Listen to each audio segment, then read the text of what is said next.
చేస్తున్నా. మీ వైఫ్ తో పోటీ పడడానికి ఇందులో పాల్గొన్నారు, కానీ ఈ విజయాన్ని మీ వైఫ్ కే డెడికేట్ చేయడానికి గల కారణం?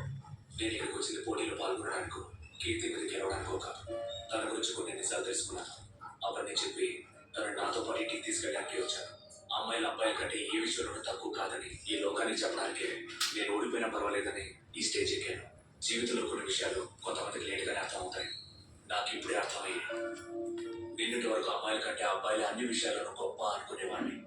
అది తప్పని కీర్తి వల్ల తెలుసుకున్నా. నేను కుస్తీ అనగానే ఏదో పట్టుకొని కింద పడేయడమే అనుకుని ట్రైనింగ్కి వెళ్ళాను.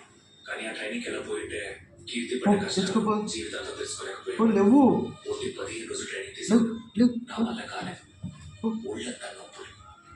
కానీ ఒక అమ్మాయి 15 ఏళ్ళగా ఇదే పని మీద ఉంది. తను ఎన్ని బాధలు అనుకుంటుంది. ఇండియాకి ఆటలకి చాలా దూరం. మనం అబ్బాయిని